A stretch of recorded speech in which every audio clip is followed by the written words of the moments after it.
여러분, 세 번째 시간, 클라이언트의 부정적 감정 다루기, 바로 이어가도록 하겠습니다. 자, 여러분, 종결 과정에서는 긍정적인 감정만 나타나는 게 아니죠. 클라이언트는 사회복지사와 오랜 시간, 관계를 형성하면서 정서적으로, 어, 이제 의지하게 되는 그런 경우가 많기 때문에 이제 종교를 앞두고 다양한 또 부정적 감정을 경험할 수가 있습니다. 자, 먼저 첫 번째는 그 사회복지사에게 지나치게 의존하거나 매달리는 경우예요. 자, 클라이언트는 지금까지 어려운 문제가 생길 때마다 사회복지사와 상의하며 도움을 받아왔어요.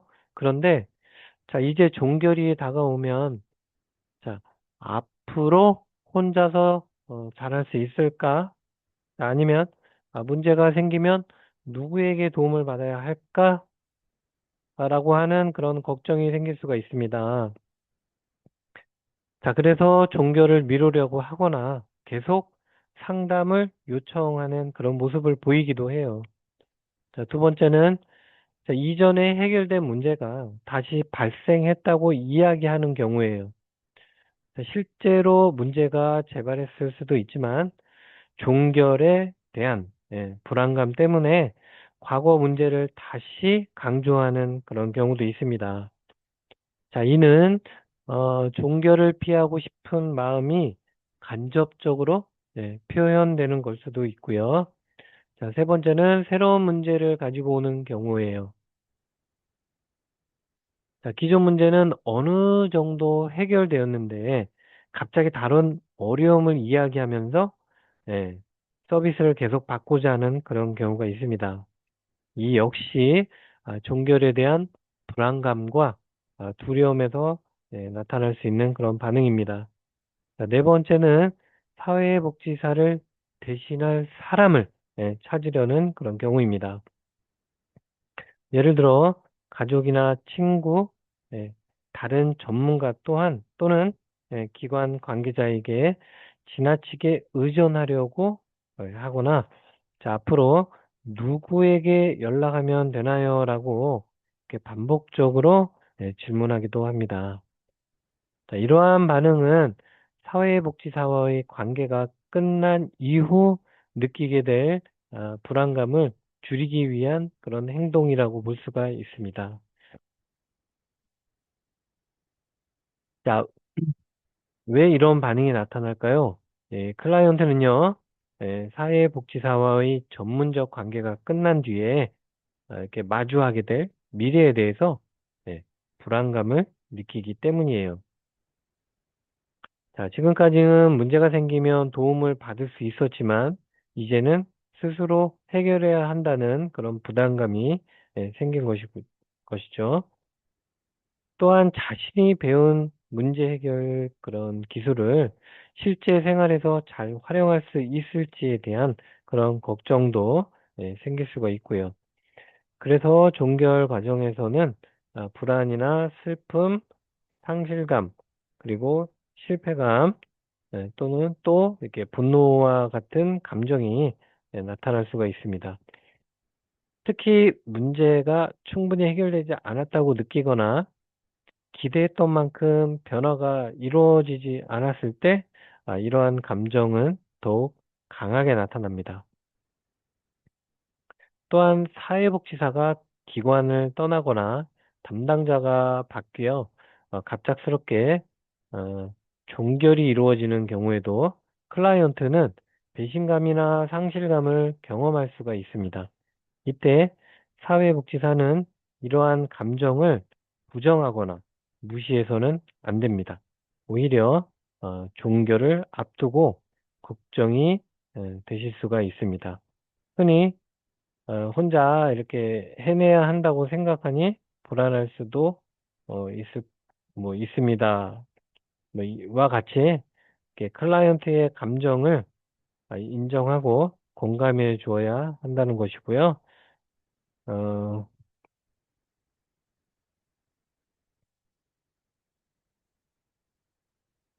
그리고 두 번째로 클라이언트의 부정적 감정을 이렇게 다루려면, 어,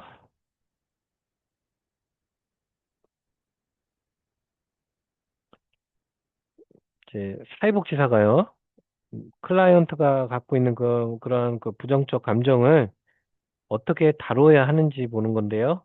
우선 중요한 건 종결을 갑자기 진행하지 않는 거고요. 종결은 마지막 회기에서 갑자기 이야기하는 것이 아니라 처음부터 조금씩 준비해 나가는 그런 과정이어야 한다는 겁니다. 자, 클라이언트가 충분한 시간을 가지고 종결을 준비할 수 있도록 도와주면 이 불안감과 상실감이 상당히 줄어들 거고요. 그래서 사회복지사는 종결이 가까워질수록 클라이언트와 함께 종결 이후의 생활을 이야기하고 앞으로 예상되는 어려움과 대처 방법을 함께 점검해야 합니다. 많은 클라이언트들은 종결을 앞두고 슬프거나 불안한 감정을 느끼면서 이를 표현하지 못하는 경우도 있는데, 하지만 종결에 대한 아쉬움이나 상실감을 느끼는 것은 매우 자연스러운 일이니까요. 왜냐하면 오랜 시간 동안 도움을 주고받았던 사회복지사와의 그런 전문적 관계가 끝나는 순간이기 때문에 예, 그런 아쉬움이나 상실감을 느끼는 거죠. 따라서 사회복지사는 클라이언트에게 종교를 앞두고 아쉬운 마음이 드는 것은 자연스러운 일입니다라고 설명하면서 자신의 감정을 인정할 수 있도록 도와줘야 합니다. 자, 감정을 또 정확하게 이해하는 것이 건강하게 대처하는 첫걸음인데요. 이제 사회복지사는 클라이언트가 자신의 감정을 말로 표현할 수 있도록 이렇게 도와줘야 하고요. 그리고 이제 사회복지사 같은 경우는 클라이언트가 과거에 어떤 방식으로 상실과 이별을 경험했고 그것을 어떻게 극복했는지를 또 이해를 해야 하는데요. 그리고 그 경험이 현재 종결 과정에서 어떤 의미를 갖는지 함께 또 살펴보아야 합니다.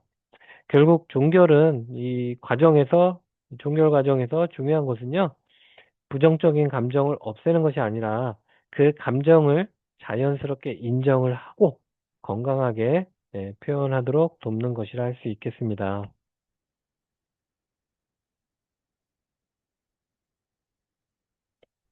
자, 여러분, 종결 과정에서 클라이언트의 부정적 감정은 또 다양한 형태로도 표현이 될 수 있어요.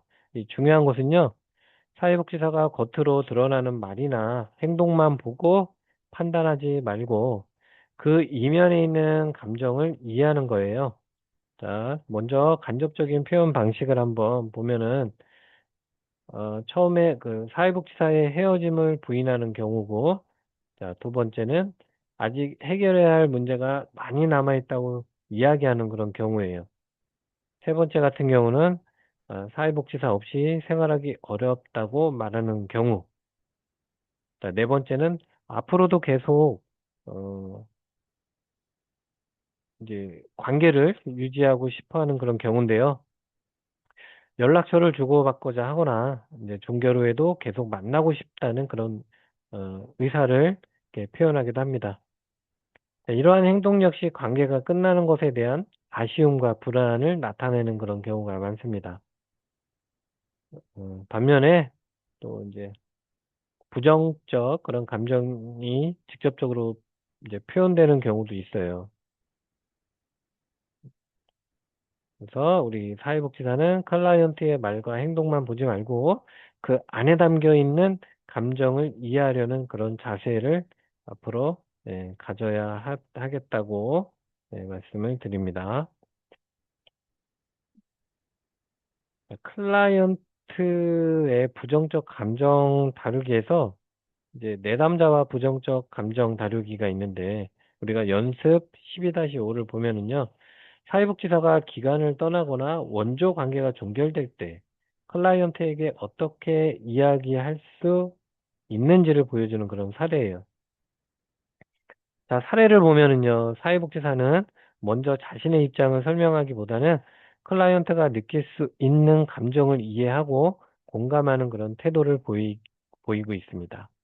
자, 예를 들어서, 어, 자신이 여러 가지로 힘들어하는 그런 것을 느낄 수가 있고요. 그리고 또 이렇게 어, 정정할게요. 그러니까 예를 들면 자신이 여러 가지로 힘들어하는 것을 느낄 수 있습니다라고 이렇게 말하면서 클라이언트의 어려움을 인정하고 이제 있는 건데요. 또한 또 당신께서 앞으로도 성취해야 할 일들이 산적해 있음에도 불구하고 떠나는 것이 저 스스로도 참 힘듭니다라고 말하며 종결이 사회복지사에게도 이렇게 쉬운 일이 아니라는 점을 솔직하게 이렇게 표현하고 있어요. 그 연습에 나와 있는 거 보면은요. 자, 여기서 중요한 것은요. 사회복지사가 자신의 감정을 이야기하는 것이 그런 목적이 아니라 클라이언트가 느끼는 상실감과 불안을 이해하고 있다는 그런 메시지를 전달하는 것입니다. 특히 당신이 겪고 있는 많은 어려움을 솔직하게 털어놓으셨다는 것이 쉽지 않다는 점도 잘 압니다라는 그런 부분이 매우 중요합니다. 자, 상담 과정에서 클라이언트는요, 자신의 아픔과 고민, 이 실패의 경험을 이제 이야기합니다. 그런데 개인적인 이야기를 누군가에게 털어놓았다는 그 점은 결코 쉬운 일이 아니라는 거죠. 그래서 사회복지사는 이러한 용기와 노력을 인정해줘야 합니다. 자, 또한 그 사례에서는 당신이 아직도 어려움을 겪고 있음을 인식하지 못할 것이라 생각하기 때문에 나에게 화가 나 있을지도 모르겠습니다라고 이야기를 하는데요. 이 부분은 클라이언트의 분노를 방어적으로 받아들이지 않고 그 감정의 원인을 이해하려고 이렇게 노력하는 그런 모습이에요. 실제로 클라이언트가 화를 내거나 불만을 표현하는 경우가 있는데 그 이면에는 왜 지금 떠나려고 하느냐, 어? 나는 아직 도움이 필요한데라는 그런 불안과 두려움이 숨어 있을 수가 있어요. 따라서 사회복지사는 단순히 그 행동만 보지 말고 그 행동 뒤에 있는 감정을 이해해야 합니다. 그리고 사례의 마지막 부분에서 사회복지사는 매우 중요한 질문을 던져요. 자, 이제까지 많은 점을 저와 상의하셨는데 지금 이 순간 어떤 느낌이 드는지 저에게 말씀해 주실 수 있나요? 네. 와 같은 이런 질문은 클라이언트가 자신의 감정을 자유롭게 표현하도록 돕는 그런 질문입니다. 그래서 종결 과정에서는 이렇게 문제 해결만큼이나 감정 정리가 이렇게 중요하다는 거죠. 자, 동그라미에서 한번 개입 효과를 지키기 위한 실천 기술에 대해서 알아보도록 하겠습니다. 자, 방가로 1번에 보면 과정에 대한 재검토라고 있는데, 자, 이번에는 그 종결 단계에서 매우 중요한 활동인 그 과정에 대한 재검토예요. 사회복지 실천에서 종결은 누차 계속 얘기했지만 이제 상담이 끝났습니다라고 이렇게 말하는 단계가 아니라는 거죠. 그러니까 슬라이드에서 보시는 것처럼 과정에 대한 재검토라는 것은 클라이언트가 사회복지사와의 전문적 관계를 통해 무엇을 배우고 느꼈는지 이렇게 정리해 보는 것을 의미한다는 거예요. 그리고 방과로 이번 최종 평가를 보시면 이 사회복지 실천 과정이 끝나는 시점에서 지금까지 개입이 얼마나 효과적이었는지를 확인하는 그런 과정입니다. 쉽게 말하면 처음 세웠던 목표가 어느 정도 달성이 되었는지를 그리고 클라이언트와의 문제가 얼마나 해결되었는지를 이 종합적으로 점검하는 단계라고 할 수가 있어요. 중요한 점은요, 최종 평가를 사회복지사 혼자 하는 것이 아니라 클라이언트를 반드시 참여시켜야 한다는 거예요. 왜냐하면 이 가장 큰 변화를 경험한 사람은 클라이언트이기 때문인 것이죠. 자, 예를 들어서 우울감 감소를 목표로 상담을 진행했다면 사회복지사는 그 상담 기록을 통해서 변화를 확인할 수 있고, 클라이언트는 자신의 생활 속에서 실제로 어떤 변화가 있었는지를 이야기할 수가 있습니다. 따라서 최종 평가는 어, 사회복지사와 클라이언트가 함께 만들어가는 그런 과정이고요. 슬라이드에서 말하는 것처럼 이 최종 평가 같은 경우는 상호 협동적인 그런 과정이거든요. 그래서 사회복지사가 일방적으로 평가하는 것이 아니라 서로 의견을 나누며 목표 달성 정도를 확인해야 해요. 예를 들어서 처음 상담을 시작했을 때와 비교하면 어떤 점이 달라졌습니까와 또는 그 가장 도움이 되었던 부분은 무엇입니까와 같은 이런 질문을 통해서 클라이언트의 생각을 듣는 것이 중요하거든요. 또한 최종 평가를 위해서는 다양한 방법이 활용될 수가 있습니다. 설문지를 사용할 수도 있고 척도나 검사 도구를 활용할 수도 있고요. 클라이언트의 주관적인 그런 만족도를 또 확인할 수도 있습니다. 그래서 예를 들어서 스트레스 수준을 측정하는 검사 결과를 비교하거나 상담 만족도 설문을 실시할 수도 있어요. 하지만 숫자로 측정되는 결과만 중요한 것이 아니고 클라이언트가 이제는 혼자서도 문제를 해결할 수 있을 것 같습니다. 라고 말한다면 이건 역시 매우 중요한 평가 자료가 된다고 할 수 있습니다. 이제 또 하나 중요한 것은요, 사회복지사가 자신에 대한 평가도 받아야 한다는 점이에요.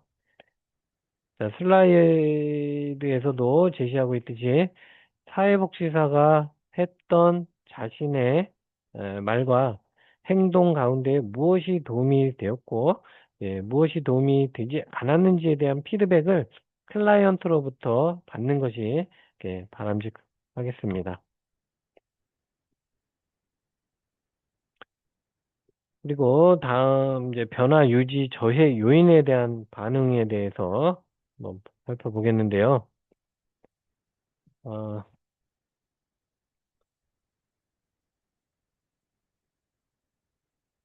그 변화 유지 저해 요인들 한번 하나하나씩 볼게요. 자, 우리가 처음에 보면 그 음주나 약물 사용, 공격적 행동과 같은 과거의 그 습관적 행동 패턴으로 이제 되돌아가려는 그런 경향이라고 나와 있고요. 자, 이 사람은요, 이게 무슨 말이냐? 사람은 스트레스를 받으면 익숙했던 행동으로 돌아가려는 그런 성향이 있어요. 자, 예를 들면 금주를 유지하던 사람이 힘든 일이 생기자 다시 또 술을 찾는 거죠. 예, 술에 위존하거나 분노 조절을 배우던 사람이 다시 공격적인 행동을 보이는 경우가 여기에 해당되고요. 자, 두 번째, 개인적 또는 환경적 스트레스 요인이에요. 그럼 뭐 경제적인 어려움, 뭐 가족 갈등과 같은 그런 스트레스가 발생을 하면 변화된 행동을 유지하기가 어려워질 수가 있다는 거예요. 그리고 세 번째는 사회 갈등과 여가 생활을 위한 이제 기회 부족인데요. 사람은 적절한 휴식과 여가가 필요한데, 하지만 일상생활이 스트레스만 가득하고 즐거움을 경험할 기회가 없다면 다시 문제 행동으로 돌아갈 가능성이 높아진다는 거고요. 네 번째는 긍정적 지지 체계의 부재예요. 자, 가족이나 친구, 지역사회가 지속적으로 지지해주지 않으면 변화 유지가 어렵죠. 자, 반대로 주변에서 격려와 응원을 해준다면 변화는 훨씬 오래 지속될 수가 있을 겁니다. 자, 다섯 번째는 부적절한 사회 기술인데요. 대인관계가 기술이나 의사소통 기술이 부족하면 갈등이 반복이 되고요. 스트레스가 이렇게 증가하게 됩니다. 따라서 종결 전에 필요한 사회 기술을 충분히 익히는 것이 이게 중요하고요. 여섯 번째, 기능적 행동에 대한 강화 부족입니다. 좋은 행동을 했을 때 인정받거나 보상받는 경험이 적으면요. 그 행동은 점차 사라질 수가 있다는 거예요. 자, 일곱 번째는 환경 변화에 대한 부적절한 그런 준비인데요. 취업이나 진학, 그리고 이사, 결혼과 같은 환경 변화는 새로운 그 적응을 요구하는데 이에 대한 준비가 부족하면은 기존 문제 행동이 다시 나타날 수 있다는 겁니다. 자, 여덟 번째, 또래 압력을 견딜 수 있는 기술 부족인데요. 특히 청소년이나 청년의 경우는 친구들의 영향력이 매우 커요. 주변에서 음주나 비행을 권유할 때 이를 거절할 수 있는 그런 능력이 필요합니다. 네, 아홉 번째는 역기능적인 가족 환경으로서의 복귀입니다. 자, 상담을 통해 긍정적으로 변화했더라도 다시 폭력적이거나 갈등이 심한 가정 환경으로 돌아가면 변화 유지가 어려워질 수 있다는 거고, 마지막으로 자, 부적절하게 형성된 새로운 행동입니다. 음, 예를 들어 술을 끊었지만 스트레스를 해소하기 위해 과도한 게임이나 쇼핑에 의존하게 된다면 또 다른 문제가 발생할 수 있다라는 거죠. 자, 방가로 4번에 보시면 사후 모임이라고 나와 있는데요. 자, 사회복지 실천은 예, 종결 이후에도 클라이언트가 변화된 모습을 잘 유지하고 있는지 확인하는 그런 과정이 필요해요. 그래서 슬라이드에서 제시된 것처럼 개입이 종료된 이후에 사후 모임을 갖는 것이 중요하다 이렇게 나와 있어요. 어, 또 이제 슬라이드에서 사후 모임에서 다룰 수 있는 내용들을 제시하고 있는데 처음은 개입을 통해 배운 것을 실제 생활 속에서 적용한 그런 경험과 그리고 이제 클라이언트가 직면한 문제와 긍정적 그런 경험 그리고 개입 당시의 그런 기억 마지막 네 번째로 이제 개입 효과의 지속성에 대한 그런 평가예요. 즉 상담을 통해서 얻은 그런 변화가 지금도 유지되고 있는지 또 어떤 부분은 유지되고 어떤 부분은 다시 어려움을 겪고 있는지를 이렇게 평가하는 겁니다. 자, 계속해서 의뢰 및 종결 시 고려할 사항인데요. 어, 자, 의뢰라는 것은 현재 기관이나 사회복지사가 클라이언트의 문제를 충분히 해결하기 어렵거나 보다 적절한 서비스를 제공할 수 있는 다른 기관이 있을 때 클라이언트를 연결해 주는 그런 과정을 말하고요.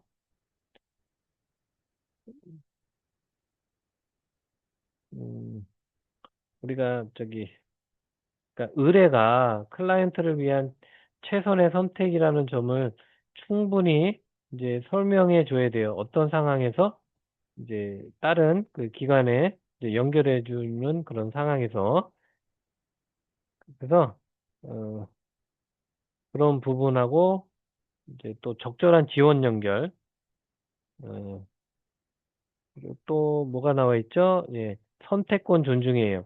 이 사회복지사가 일방적으로 결정하는 것이 아니라 여러 대안을 설명을 하고 클라이언트가 선택할 수 있도록 해야 되고 또 클라이언트의 결정권을 또 보장해 줘야 돼요. 음. 이게 이제 의뢰 과정에서 가장 고려해야 될 사항, 예, 그런 사항들이고 또 종결 시에 또 고려해야 될 사항은 클라이언트가 감사의 의미로 이제 선물을 주는 경우와 종결 후 사적인 관계를 유지하려고 하는 경우, 그래서 종결 이후에도 이 전문적 경계를 유지하는 것이 중요하다는 거고요. 이 종결 단계에서의 기록을 보면은요, 어, 뭐 종결 또는 이 의뢰의 이유와 클라이언트와 문제에 대한 재검토, 네, 그리고 개입 효과에 대한 평가, 네, 향후 서비스를 위한 계획과 추후 관리, 그리고 기록에 대한 형식은 나온 내용에 따라서 이제 뭐 최종 접촉한 날짜와 네, 마지막에 종결하는 이유 등까지 이렇게 기록 형식에 맞게 이런 기록, 종결 기록 양식에다가 여러분들이 이렇게 나중에 일을 하게 되시면 이렇게 작성을 하게 되는 것입니다. 이런 내용들을 잘 참고하셔서 예, 뭐 임하시면 되고요. 우리가 이렇게 지금까지 한 학기 동안 여러분들이 사회복지 실천 기술론에 대한 그 과목 을 이렇게 학습을 모두 마쳤어요. 여러분들 고생 그동안 많이 하셨고요. 진짜 마지막으로들 여러분들 항상 건강하시고 예, 또 학업의 열정을 끝까지 불태우시기 바랍니다. 감사합니다.